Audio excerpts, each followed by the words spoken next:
ओम नमः शिवाय। जय महाकाल, जय माता रानी। कैसे हैं आप सभी लोग? देखिए, आप सभी लोगों को पता है कि आज यानी 19 जनवरी 2024 के दिन से शुरू हो रहे हैं माघ मास के महीने के गुप्त नवरात्रों के 9 दिन। ठीक है, और आगे आने वाले जो 9 दिन है पूरे के पूरे माता रानी को समर्पित होते हैं। और पहला ही दिन पड़ रहा है गुप्त नवरात्रि में पड़ने वाला सोमवार का दिन। जिस दिन बन रहा है सोमवार का शिव योग, विशेष पूज्य गुरु जी ने कहा, जब आपकी कोई कामना, कोई इच्छा पूरी नहीं हो रही हो, कोई विशेष हृदय की बात है जो महादेव तक नहीं पहुंच रही है, तो गुप्त नवरात्रि में पड़ने वाला सोमवार का दिन जो भी व्यक्ति ये 9-9-9 वाला उपाय करके आ जाता है, उसकी चाहे कितनी भी बड़ी कामना क्यों न हो, इन नवरात्रों में संपूर्ण जरूर होती है। और पूज्य गुरु जी की ही कथा से सुन करके और समझ करके इस पूरे उपाय को बहुत आसान भाषा में आप सभी लोगों को बताऊंगी। परंतु उससे पहले आप सबसे बस एक छोटी सी प्रार्थना करना चाहूँगी कि जो भी शिव भक्त पहली बार इस चैनल पर आए हैं, चैनल को सब्सक्राइब जरूर से कर लीजिए। और चाहे वीडियो को लाइक करें या ना करें, लेकिन कमेंट बॉक्स में जय माता रानी जरूर लिख दीजिएगा।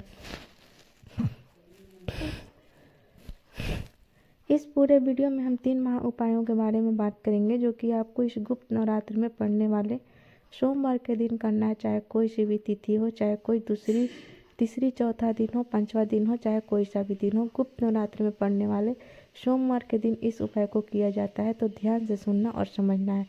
सबसे पहले बात करते हैं हमारे पहले वाले उपाय की, जो कि आपको करना होगा किससे? 9-9-9 वाले उपाय से। पूज्य गुरु जी ने कहा कि जब आपकी कोई कामना, कोई इच्छा अधूरी है, महादेव तक नहीं पहुंच रही है, तो आपने काफ़ी सारे उपाय भी किए, आपने काफ़ी सारे व्रत भी किए, लेकिन आपको उन उपायों का, उन व्रत का फल नहीं मिल पा रहा हो, है ना? तो आपकी तरक्की रुकी हुई है, आपके कार्यों में बाधाओं पर बाधाएं आ रही हैं, आपके कार्य नहीं बन रहे। एक छोटा सा काम आप कर लीजिएगा। पूज्य गुरु जी ने विशेष तौर पर कहा था कि आपको लेने होंगे गिन करके 9 चावल के दाने। अब जो भी आप चावल के दाने लोगे वह कैसे होने चाहिए? अक्षत होने चाहिए, पूर्ण, कहीं से भी खंडित टूटा हुआ चावल का दाना ना हो। विशेष रूप से ध्यान से समझिएगा, ठीक है? इसी के साथ में आपको लेनी होंगी 9 बेलपत्र। अब आपको अगर बेलपत्र नहीं मिलती है तो महादेव के शिवलिंग के पास में जब आप जाएंगे, शिवलिंग पर से आप उठा लीजिएगा, स्वच्छ जल से धो करके काम में ले लीजिएगा। पूरे 9 बेलपत्र आपको चाहिए। और इसी के साथ में आपको चाहिए होगा क्या? थोड़ा सा लाल चंदन। लाल चंदन, ध्यान रखना, पूज्य गुरु जी ने विशेष तौर पर कहा अगर लाल चंदन नहीं है तो थोड़ी सी जो केसर होती है उस केसर को घिस करके केसर का चंदन आप ले लीजिएगा। ठीक है, तो 9-9, ठीक है, तो 9 तो आपको लेने हैं चावल के दाने, 9 लेने हैं बेलपत्र और थोड़ा सा लेना है लाल चंदन या केसर का चंदन, और 1 लोटा शुद्ध जल अपने घर का तांबे का कलश में। इन्हें लेकर के आपके घर के आसपास जो भी भोलेनाथ का मंदिर है ना, वहीं पर आपको पहुंच जाना है। चाहे सुबह, चाहे सुबह, चाहे शाम, चाहे रात्रि को, किसी भी समय पर आप इस उपाय को कर सकते हैं। शिवलिंग के पीछे की तरफ आपको आसन लगा करके बैठ जाना है, जिससे आपका मुख उत्तर दिशा की तरफ में हो जाएगा। सबसे पहले आपने जो 1 लोटा शुद्ध जल लिया है, आपका नाम, गोत्र और अपनी कामना कह करके आपको संपूर्ण जल महादेव की शिवलिंग के ठीक शीर्ष पर आपको समर्पित कर देना है, जिससे आप महादेव का जलाभिषेक सबसे पहले करते हैं। ऐसे ही करने के पश्चात अपने दाहिने हाथ की अनामिका उंगली पर सबसे पहले आपको क्या करना है कि जो आपने चंदन लिया है उस चंदन को लगा के चंदन की 9 बिंदियां माता अशोक सुंदरी के स्थान पर, एक चीज़ ध्यान रखना, शिवलिंग पर नहीं, माता अशोक सुंदरी के स्थान पर आपको 9 बिंदियां आपको लगानी है अपनी कामना कह करके, ठीक है ना? तो 9 बिंदियां आपको अशोक सुंदरी पर लगानी है अपनी कामना कह करके। उसके पश्चात आपने जो 9 चावल के दाने लिए हैं उन 9 चावल के दानों को अपने दाहिने हाथ में रखकर अपना नाम, अपना गोत्र और इस नवरात्रों की जिस तिथि को कर रहे हो उस तिथि को बोल करके उन 9 चावल के दानों को इन्हीं 9 बिंदियों पर समर्पित करके, जो 9 बेलपत्र आपने लिए हैं उन 9 बेलपत्रों को 9 माताओं के नाम से, भाई पहले दिन की जो माता है उन माता का नाम लेकर के, दूसरे दिन की जो माता है उन माता का नाम लेकर के, एक एक करके उन सारे बेलपत्रों को इन्हीं चावल के दानों के ऊपर समर्पित करना कि सभी समर्पित कर देना। और ऐसे समर्पित करना है कि सभी की डंडियाँ रहें जलाधारी के तरफ, बीच वाली पत्ती का भाग रहे महादेव की शिवलिंग के तरफ में। पूरी 9 माताओं के नाम से 9 बेलपत्र को एक एक करके रख के चले आना अपनी कामना कह करके पूज्य गुरु जी ने कहा, चाहे कितनी भी बड़ी आपकी कामना क्यों न हो, पूरी जरूर होती है। पूज्य गुरु जी का बहुत अद्भुत और अचूक उपाय है, जरूर से कीजिएगा। बात करते हैं हमारे दूसरे वाले उपाय की, और यह सबसे ज़्यादा खास और विशेष उपाय होने वाला है, क्योंकि पूज्य गुरु जी ने कहा कि शिव महापुराण के अंदर वर्णित है कि जो भी व्यक्ति अगर भूलवश भी इस उपाय को कर लेता है, कैसे भूलवश भी अगर इस उपाय को कर लेता है तो उसे 1000 अश्वमेध यज्ञ के बराबर का पुण्य फल प्राप्त होता है। इतना अद्भुत और अचूक उपाय है, तो ध्यान से सुनना कब और कैसे करना है। मान लो आपके जीवन में कोई कार्य नहीं बन रहे हैं, आपकी किस्मत साथ नहीं दे रही है, दुर्भाग्य पीछा नहीं छोड़ रहा है, कुछ भी आपके जीवन में अच्छा नहीं चल रहा है, आप थक चुके हो, हार चुके हो, आपके कार्यों में बाधाएं पर बाधाएं बन रही है, घर वाले ताने मार रहे हैं, दुख के आंसू सूखने का नाम नहीं ले रहे हैं, तो दो चीज़ें जिन्हें महादेव का आशीर्वाद प्राप्त है, कौन कौन सा? एक तो होता है शमी का पत्ता, जिसे शमी पत्र भी कहते हैं, और दूसरा क्या होता है? मंदार का पुष्प। मंदार का पुष्प अब कैसा होता है, ध्यान से सुनिएगा।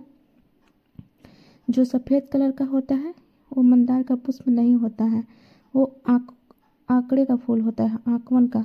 मंदार का कौन सा फूल होता है? जो नीला गुलाबी पुष्प जो होता है वो होता है मंदार का फूल।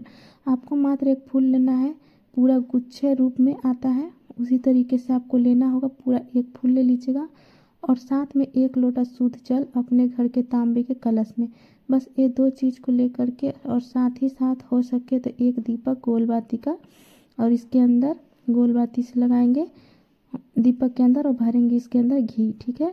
और इनको लेकर के आपके घर के आसपास जो भी भोलेनाथ का मंदिर है वहाँ पर पहुँच जाना है। वहाँ पहुँच के महादेव की शिवलिंग के ठीक पीछे की तरफ में आपको आसन लगा करके बैठ जाना है, जिससे आपका मुख उत्तर दिशा की तरफ में हो जाएगा। सबसे पहले जो आपने 1 लोटा शुद्ध जल लिया है, उस शुद्ध जल को अपना नाम, अपना गोत्र, जिस तिथि को कर रहे हैं उस तिथि को बोल करके संपूर्ण जल को भोलेनाथ की शिवलिंग के ठीक शीर्ष पर आपको समर्पित कर देना है। ओम नमः शिवाय, श्री शिवाय नमस्तुभ्यम पंचाक्षरी मंत्र या षडाक्षरी मंत्र का स्मरण करते हुए जैसे ही आप यह संपूर्ण जल समर्पित कर देंगे, उसके पश्चात जो आपने एक नीला गुलाबी पुष्प लिया है, उस नीले गुलाबी पुष्प को अपने दाहिने हाथ में पकड़ करके माता अशोक सुंदरी, जो कि महादेव जी की सबसे छोटी सबसे प्यारी पुत्री हैं, माता अशोक सुंदरी के स्थान पर स्पर्श करा करके आपको अपनी कामना, जिस कामना को लेकर के, जिस कार्य सिद्धि की विनती को लेकर के आप महादेव की शिवलिंग के पास में आए हैं, उस कामना को बोल करके उसे वहां से उठाकर भोलेनाथ की शिवलिंग के ठीक शीर्ष पर आपको समर्पित कर देना है। पूज्य गुरु जी ने कहा कि ये जो 2 चीज़ें होती हैं, मंदार का पुष्प और शमी का पत्ता, अगर कोई भूलवश भी कोई व्यक्ति इस उपाय को करके आ जाता है ना, तो उसे एक ही बार में 1000 अश्वमेध यज्ञ के बराबर पूर्ण फल प्राप्त होता है। वो जिस कामना से करता है उसकी वो कामना पूरी होती है। जब आप मंदिर से बाहर की तरफ आएंगे उपाय करके, तो जो शिवालय की चौखट है उस चौखट पर मात्र 1 दीपक गोलबाती का निश्चित रूप से प्रज्वलित करके आ जाइएगा। पूज्य गुरु जी ने कहा कि महादेव की कृपा हुई तो आपकी यह कामना जरूर पूरी होगी। पूज्य गुरु जी का बहुत अद्भुत और अचूक उपाय है, जरूर से कीजिएगा। और अब बात करते हैं हमारे तीसरे वाले उपाय की, और यह जो तीसरा वाला उपाय है, खास करके जब आपके घर में धन को लेकर के, पैसे को लेकर के समस्याएं बनने लगे, कर्ज बढ़ता चला जा रहा हो, परिवार में खर्चे इतने ज़्यादा हैं कि पैसे की बिल्कुल बचत नहीं हो पा रही है, दुकान व्यापार फैक्ट्री कुछ नहीं चल रहा है, धन को लेकर के आपकी आर्थिक स्थिति जो है वह गड़बड़ा चुकी है, तो एक छोटा सा काम कीजिएगा, आपके घर के बड़े से बड़े कर्ज उतरेंगे, धन भी आएगा और आपकी कामनाएं भी पूरी होंगी। गुरुदेव ने कहा था कि एक छोटी सी खाली कटोरी लेना है, और उस कटोरी के अंदर क्या कर देना है, आपको थोड़े से 1 चुटकी के बराबर काले तिल लेना है। 1 चुटकी के बराबर काले तिल लेना है, और उन काले तिलों को उन काले तिल को कटोरी के अंदर रख करके अपने पूरे घर में घुमा कर क्या करना है, पूरे घर में घुमा करके उठाना है, और उठा करके रात्रि के समय पर, शाम को जैसे ही सूरज ढल जाए उसके पश्चात कभी भी आपके घर में जहाँ पर भी पानी पीने का स्थान होता है, परिम होगा, परिंदा, उसके पास जाकर के इस कटोरी को रख दीजिएगा, जिसके अंदर आपने क्या रखे हुए थे, काले तिल। पूरी रात्रि भर उसे वहाँ रहने देना है। इसी के सम्मुख आपको एक लंबी बाती का दीपक भी प्रज्वलित कर देना है, जला देना है। यह चीज़ का विशेष करके ध्यान रखना, जो बाती का मुख आप रखोगे वो उत्तर दिशा की तरफ रखोगे, ठीक है। तो एक दीपक भी आपको जला देना है, इसे पूरी रात्रि भर वहीं पर जलते रहने देना है। जब अगला दिन आएगा तब अगले दिन आपको क्या करना है कि जो काले तिल आपने यहाँ पर रखे थे, काले तिल को किसी भी एक तांबे के कलश के अंदर आपको डाल देना है और कलश को भर देना है अपने घर के शुद्ध जल से, ठीक है। और इस जल को लेकर के आपके घर के आसपास जो भी नीम का पेड़ मिले, ध्यान रखना किसका पेड़, नीम का। नीम का क्यों कहा गुरुदेव ने, क्योंकि इस नीम के पेड़ का जो एक गुप्त नवरात्रि हो, चाहे नवरात्रि जितनी भी 10 विद्याएं महा होती हैं वो इसी पेड़ के नीचे निवास करती हैं। तो जो आपने काले तिल का जल लिया है, अपनी कामना कह करके नीम के पेड़ के नीचे माता रानी से कामना करते हुए समर्पित कर देना है। पूज्य गुरुजी ने कहा आपके घर में अगले ही दिन से धन की आवक शुरू हो जाएगी। महाराज पूज्य गुरुजी के सभी उपाय बहुत ही ज़्यादा खास और अद्भुत हैं, जरूर कीजिएगा। वीडियो पसंद आए तो लाइक करना, चैनल को सब्सक्राइब जरूर से कीजिएगा। धन्यवाद। हर हर महादेव। श्री शिवाय नमस्तुभ्यम।